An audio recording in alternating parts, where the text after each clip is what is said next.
は今回はリクエストのあった枝の描き方をやっていきたいと思います。まず木の下描きをします。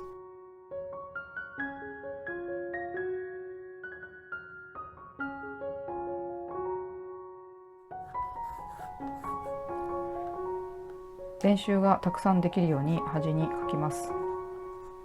まず幹を描いて、それから枝を分けます。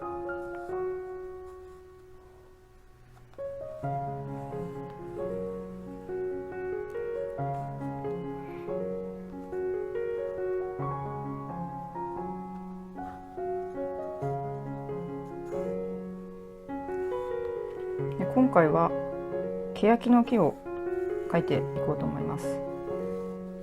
木らしい木の形をしているのが欅だなと思うので、欅を描いていきます。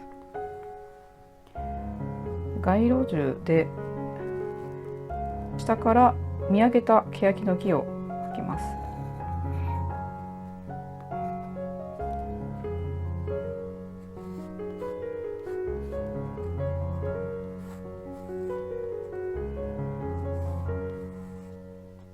枝を多めにしておきます。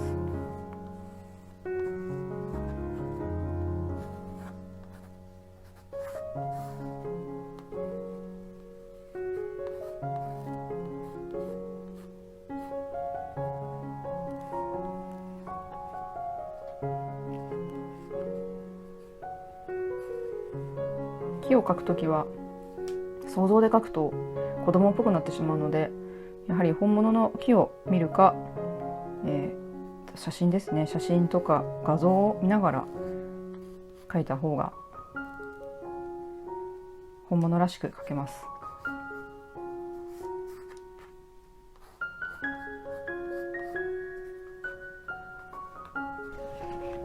木を想像で描くと、子供がよく木を描くときこういうふうに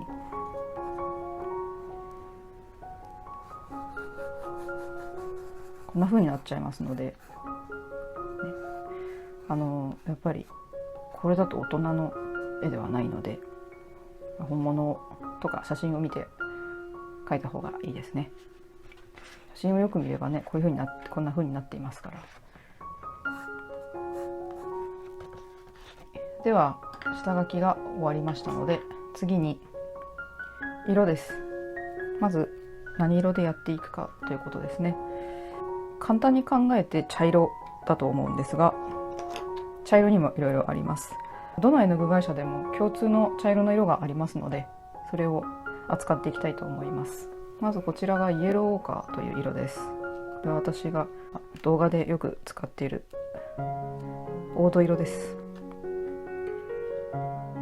これはホルベインでも、これはウィンザーなんですが、ホルベインでもどの絵の具会社にもある色ですね。イエローオーカーです。それからこれに似た色なんですが、次ローシェンナという色です。こちらも水彩でも油絵でも共通の色ですね。イエローオーカーが少し濃くなったような色です。ライトレッドという色です。イエローオーカーよりもう少し赤茶です。私は赤レンガ色と呼んでいます。それからこちらはバーントシェンナーです。これも動画でよく使っています。基本の茶色ですね。これも赤茶色です。それから次がバーントアンバーです。これも基本の茶色です。それからローアンバーです。ちょっとこちらが固形しかなかったんで固形を使います。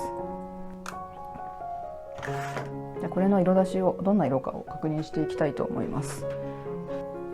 まずイエローオーカーですね。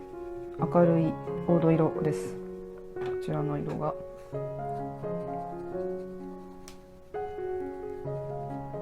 これがイエローオーカーです。ローシェンナという色です。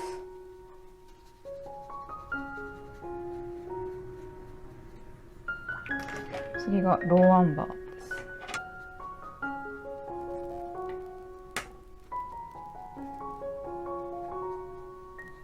次がバーントシェンナーです。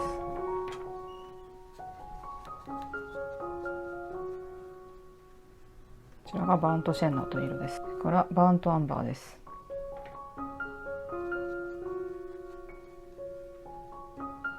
最後がライトレッドという色です。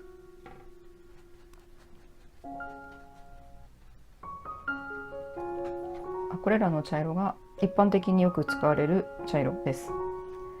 でこれらを明るさで見ると、この2つが明るい、でこれが中間、そしてこちらが赤っぽい、で暗いとなります。木や枝を描くのに、こちらの2色を明るい色、最初の下塗りで使って、この色は木のそのものの色として使っていきたいと思います。でさらにこちら側の色を暗くして木の影として塗っていきたいと思います。私がいつも使うのはこちらのイエローオーカーですね。この2色はいらないので、これ1色持っていて、それとこの2色を普段は持っています。これとこれとこれですね。これはフルベインの絵の具セットの中にも基本として入っています。イエローオーカー、バーントシェンナ、バーントアンバーですね。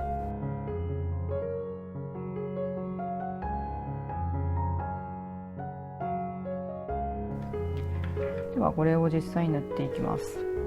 次に筆です。筆は枝ですので細いのを使いたいと思います。私の使っている細筆はこの辺りです。こちらは日本画の面相筆ですね。日本画で使う面相筆という筆です。これは丸筆です。こちらもですね、丸筆です。これが非常に細く長く書ける筆です。こちらとこれはいつも使っている日本画の筆ですが、先が細いので結構細いところも書けます。どれ使ってもいいと思います。ではイエローカーで下塗りしていきます。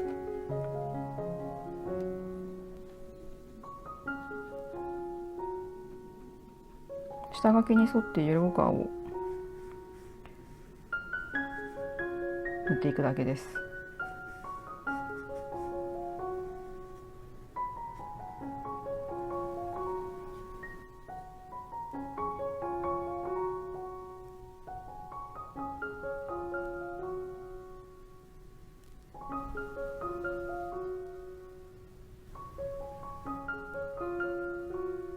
次はこの下塗りが乾いてからでも塗れていてもどちらでも結構なんですが、次にこの木のメインの色ですね、濃いめの色を入れていきます。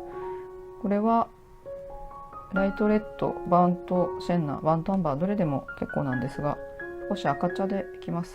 基本のバーントシェンナを使います。このメインの色を一応光をこっちから光とします。するとメインの色を真ん中から左にですね、この色を入れていきます。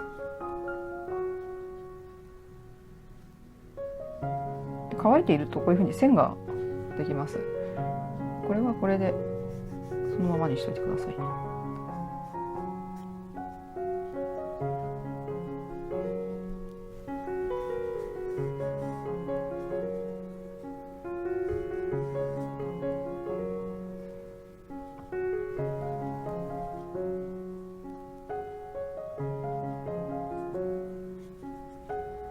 今バーントシェンナがなくなったので、こちらにライトレッド出てますのでライトレッドを塗ります。色変わってもほとんど同じなので大丈夫です。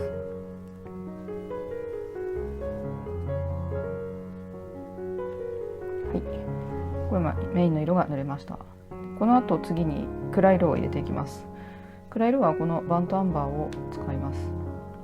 このバーントアンバーだけだと暗い色の暗さが足りませんので、ここに暗い色を入れます。ペインズグレーという色がありまして、ペインズグレーはもうグレーなんですが青っぽいグレーです。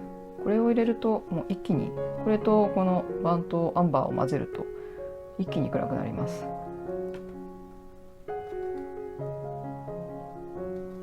このペインズグレーを入れてしまうともう何でも真っ黒になってしまうんですが、こんな風に暗くなります。これでもいいですが、茶色は青と混ぜると暗くなるという性質がありますので、ウルトラマリンという色がありまして、ウルトラマリンこんな綺麗な青なんですが、これもこのバーントアンバーと混ぜるとこんな風にピンズグレー混ぜたのと同じぐらい暗くなります。ではこのバーントアンバーとウルトラマリンを混ぜたいと思います。できました。これを光こちらですので影の方に塗っていきます。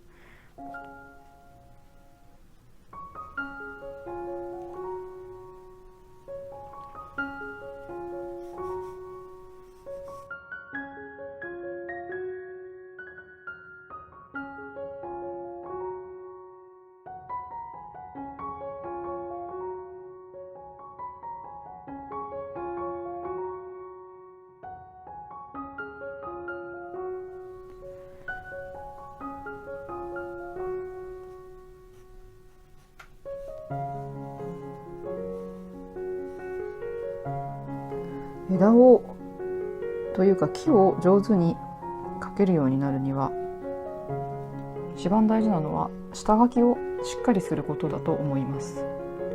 慣れてきたら枝の下書きをしなくても枝が描けるようになりますので、最初のうちはしっかりですね、本物を見たり写真を見てしっかり下書きをして上手に木が描けてから色を塗ったら上手に描けるようになります。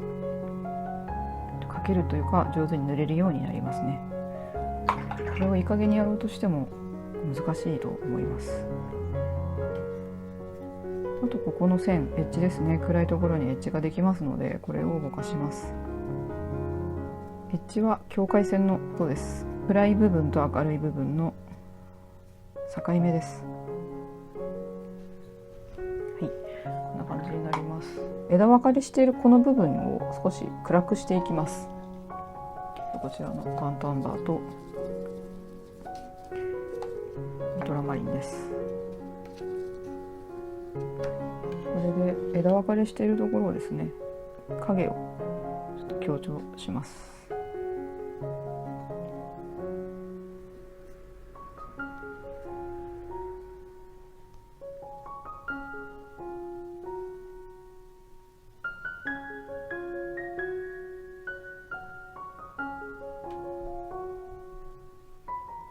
こちらの瞑想筆を使ってみます。細い枝はもう暗い色で持っていきますので、こちらのバーントアンバーとウルトラマリンを足した色でやっていきます。筆先をしっかりとですね整えて細くしてですねやっていきます。これ今枝が描いてないんですが、これを足していきます。力をなるべく抜いて描くといいです。ちょっと黒すぎますね。少し茶色を混ぜます。枝には節がありますので、ちょっと節を意識してカクカクさせるというんですかね。手の動きがこういう感じです。カクカクカクカクっていう感じですると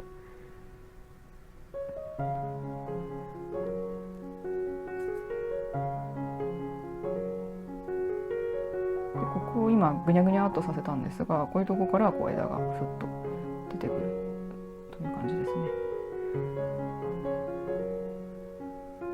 あと少しかすれ気味に描くとかっこよく描けます。あまりべちゃっとしてないでですね。こういうところも、こういうカーブが出てるところは結構チャンスで、ここからこう枝が出やすいですね。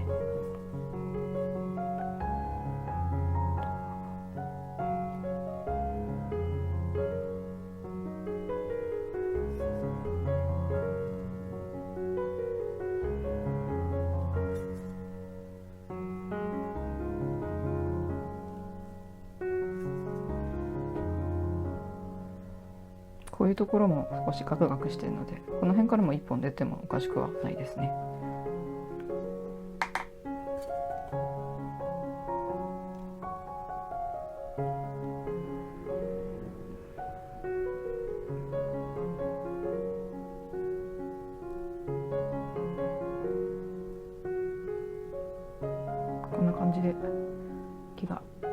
いきます。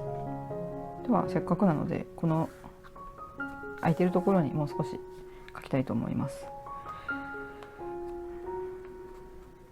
遠くの木を描きます。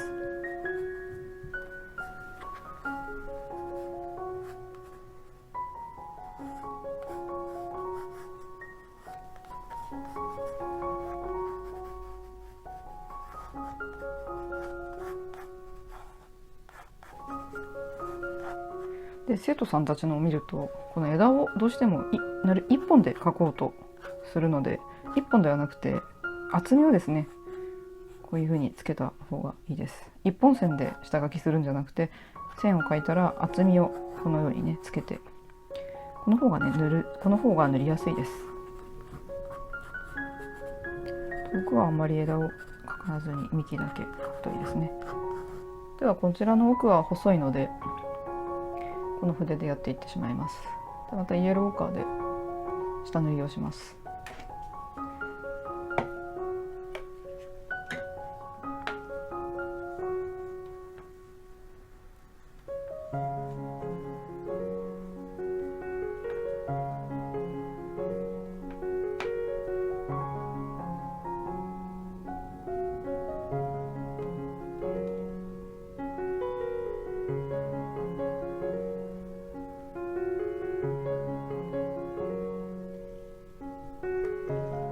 では濃い色で塗っていきます。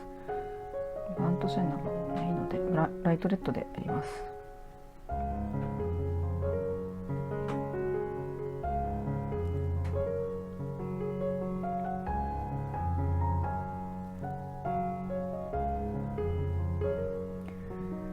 このライトレッドはこの赤茶はライトレッドというぐらいなのでレッドが強いんですね。赤が強いので遠くに入れるとすごく目立ってしまいますので、遠くはこの色ではなくてこちらのバンドアンバーで塗ります。ではウルトラマリンです。こちらのウルトラマリンとバンドアンバーを混ぜます。ではこちらに影をつけていきます。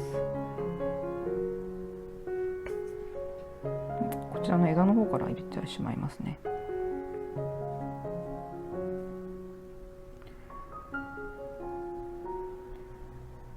で生徒さんを見るとどうしてもちっちゃくなっちゃうんですよね。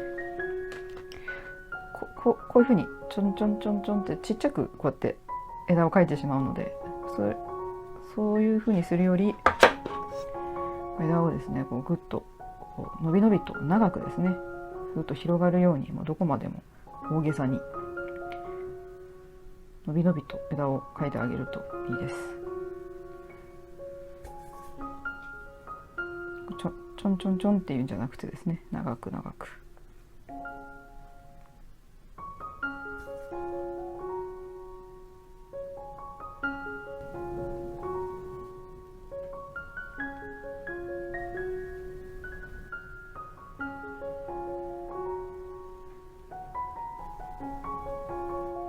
面相筆は細くなるので、この日本画の面相筆描きやすいですね。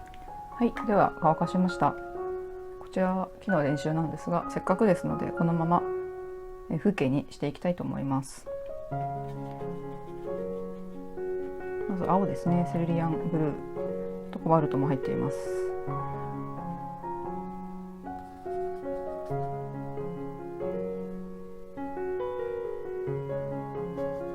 空をささっと塗ります。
少し赤を混ぜます。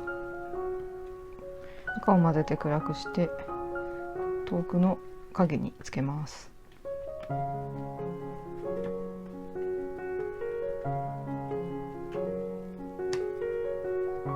の辺にも少し入れます。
はい、では簡単な風景にしてみました。